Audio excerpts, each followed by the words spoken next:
شام کا ایک شعر سنا دوں. ایک شعر بالکل ناظرین آپ نے دیکھ لیا کہ قرآن کریم کی آیات سے بھی اور حضرت اقدس مسیح علیہ السلام کے مبارک فرمودات سے بھی یہ ثابت ہو گیا کہ جو جماعت احمدیہ کا موقف ہے، جو حضرت مسیح علیہ السلام کا جو اس بارے میں عقیدہ ہے، وہ قرآن سے متصادم نہیں بلکہ قرآن کے عین مطابق ہے. قرآن کریم ایک شعر صرف سنا دوں. ہم تو رکھتے ہیں مسلمانوں کا دین، دل سے ہے خدا میں ختم المرسلین. یہ حضرت السلام کا شعر ہے، ازالہ اوہام میں ہے، دور سمین دیکھ لیں. تو یہ کہنا کہ یہ ختم الرسول نہیں مانتے، صرف نبی مانتے ہیں، یہ عجیب بات ہے. ایک تحقیقی ادارے کو ایسے بودے سوال نہیں کرنے چاہیے. ناظرین، ہمارا پروگرام کا وقت تقریباً ختم ہو جاتا ہے. ہم آپ کو یاد دلاتے چلیں کہ آپ کے ذہن میں کوئی بھی سوال اگر جماعت احمدیہ کے عقائد سے متعلق ہے تو وہ ہمیں ضرور بھیجیں. ہمارا ای میل ایڈریس ہے quest@mta.tv اور ہمارا پوسٹل ایڈریس ہے پروگرام پرسیکیوشن MTA International 16 Gressenhall Road London لنڈن SW18 5QL.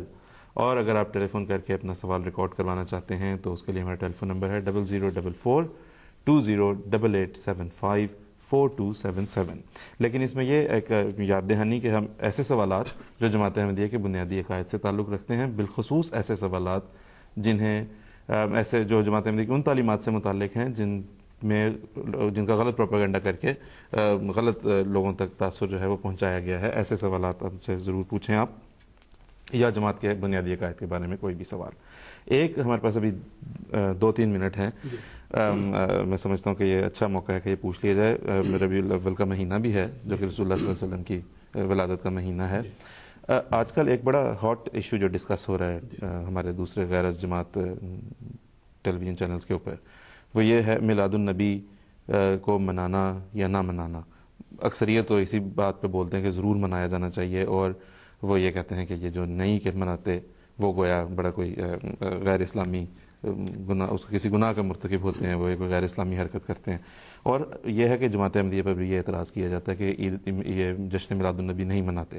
تو اگر اس بارے میں کچھ بتائیں کہ یہ ہمارا جماعت کا موقف کیا ہے. یہ ہے کہ سب سے پہلے تو یہ سمجھنے والی بات ہے کہ اس زمانے میں اللہ تعالیٰ کے فضل سے جماعت احمدیہ وہ واحد جماعت ہے جو رسول پاک صلی اللہ علیہ وسلم کی زندگی کے دم سے زندہ ہے، اور رسول پاک صلی اللہ علیہ وسلم کی محبت کے دم سے اس کو زندگی نصیب ہوتی ہے.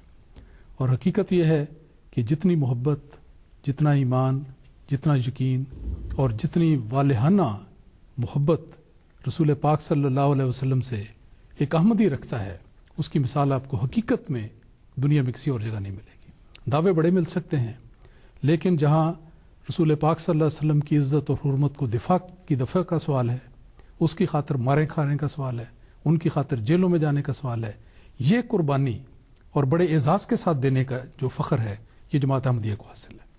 اب جہاں تک میلاد کا تعلق ہے، ربیع الاول کی 12 تاریخ یہ وہ دن ہے جس کے لیے یہ اعزاز اللہ تعالیٰ نے مقدر کیا کہ رسول پاک صلی اللہ علیہ وسلم کی ولادت کا دن ہے. اس ایک دن میں آپ کی یاد کو معصور کر دینا یہ تو انتہائی ظلم کی بات ہے. جو ذات ہمارے دلوں کی ایک ایک گہرائی میں بستی ہے، اس کا ذکر ایک دن کرنا یہ تو کوئی خوبی کی بات نہیں. جماعت احمدیہ کو یہ تعلیم دی گئی ہے کہ صبح شام چلتے پھرتے اٹھتے بیٹھتے ہر دن، ہر روز، ہر رات، ہر دن اپنی اس محبوب بستی کا ذکر کرو جس کی خاطر اللہ تعالیٰ نے زمین و آسمان کو پیدا کیا. اس لیے ایک دن کو منانا، جس طرح لوگ برتھ ڈے مناتے ہیں، کتنی کمزور سی بات ہے.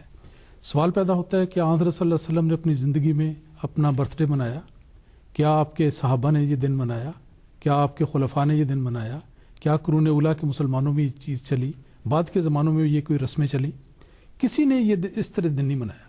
آپ کی یاد کو تازہ کیا، آپ کی محبت میں نغمات گائے، یہ بات ضرور ہے، لیکن اس کو ایک دن کے طور پہ ملانا، جلوس نکالنے اور پروسیشن نکالنے، میٹنگیں کرنی اور اس قسم کے جو مختلف رسومات ہیں جس کے نتیجے میں کھانا پینا اور ہر قسم کی باتیں ہوتی ہیں، یہ طریق کبھی نہیں ہوا. اس لیے اس طریق پر میلاد کو منانا کوئی ایسی بات نہیں، نہ اس کا کوئی ذکر ملتا ہے. مولویوں نے دراصل حضرت مسیح علیہ السلام کے وہ کرسمس کی تقلید کرنی شروع کی ہے. وہ ان کا برتھ ڈے مناتے ہیں اور کیا کیا گھناؤنے جرم ہو رہے ہوتے ہیں اس کرسمس کے دن. تو نہ عیسیٰ علیہ السلام نے منایا، نہ نبی پاک صلی اللہ علیہ وسلم نے کبھی برتھ ڈے منایا. تو اب آ کے، اور یہ انوویشن ہے، یہ 10-15 سال سے شروع ہوئی ہے، پہلے تھی ہی نہیں. اور دوسرا یہ بھی ہے نا لیکن کہ جو جب ہندوستان میں بالخصوص جب رسول اللہ صلی اللہ علیہ وسلم کی ذات پہ اس قدر گھنونے اور گندے حملے کیے گئے، رنگیلا رسول جیسی کتب لکھی گئی، اس وقت یہ آنے والے لوگ کہاں پہ تھے؟ بات ہے اس موقع پہ مسلم موعود رضی اللہ تعالیٰ اس وقت یہ میلاد النبی کا جشن منایا. انہوں نے یہ محسوس کر کے کہ رسول پاک صلی اللہ علیہ وسلم کی ذات اقدس پر دوسروں کی طرف سے گند اچھالا جاتا ہے، تو آپ کے دل میں ایک محبت کا چشمہ پھوٹا خاص طور پر، اور آپ نے کہا کہ یہ موقع ہے جب رسول پاک صلی اللہ علیہ وسلم کی عزت اور حرمت کے دفاع کے لیے ساری دنیا میں ترانے گائے جائیں. تو آپ نے ایک نہایت ہی مبارک سلسلہ شروع کیا جو سیرت النبی کے جلسوں کا انعقاد ہے، اور آپ نے اپنی جماعت کو کہا اور کہا کہ ایک ہی دن میں سارے ملک کے کونے کونے میں کریا کریا اور بستی بستی محمد مصطفیٰ صلی اللہ علیہ وسلم کی عظمت قائم کرنے کے لیے اور اس کے اظہار کے لیے جلسے کیے جائیں. اور یہ تو آپ نے نہیں جلسہ کہ سیرت النبی کا آغاز فرمایا. اور یہ نہیں کہ صرف مسلمان یا احمدی اس جلسے میں تقریریں کریں، ہاں فرمایا کہ عیسائیوں کی بھی بلاؤ کہ نبی پاک صلی اللہ علیہ وسلم کی سیرت پہ بولیں، ہندوؤں کی بھی بلاؤ، سکھ. چنانچہ یہ جلسے شروع ہوئے کہ سارے مخالفین بھی جو عام طور پہ مسلمان نہیں، ایسے عشق اور محبت سے نبی پاک صلی اللہ علیہ وسلم کی سیرت پہ اپنی نظمیں، اپنا کلام، نعتیہ کلام یہ پیش کرنے لگے. تو یہ روایت جماعتیں ہم دینے ڈالی. تاریخی لحاظ سے بھی ہم دیکھیں تو اس وقت حضرت مسلم موعود رضی اللہ تعالیٰ عنہ نے جلسہ سیرت النبی کا آغاز کیا، انہوں نے کہا کہ اسے سال بھر پہ سپریڈ کرو، بجائے اسے کہ ایک ہی دن میں یہ کیا جائے، سال بھر کے دوران جلسہ سیرت النبی کا انعقاد ہو.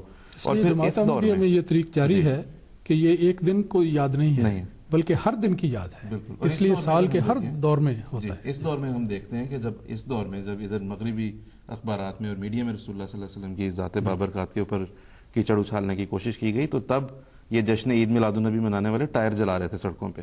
اور تب بھی حضرت امیر المومنین اید اللہ تعالیٰ بن نصر العزیز تھے جنہوں نے وہ خطبات ارشاد فرمائے جس میں رسول اللہ صلی اللہ علیہ وسلم کی پاک سیرت کا بیان کیا گیا تاکہ دنیا کو اس سے متعارف کروایا جائے. امام صاحب، لائق طاہر صاحب، داؤد صاحب، آپ کا بہت بہت شکریہ. ناظرین آپ سے اجازت چاہتے ہیں. السلام علیکم ورحمۃ اللہ وبرکاتہ.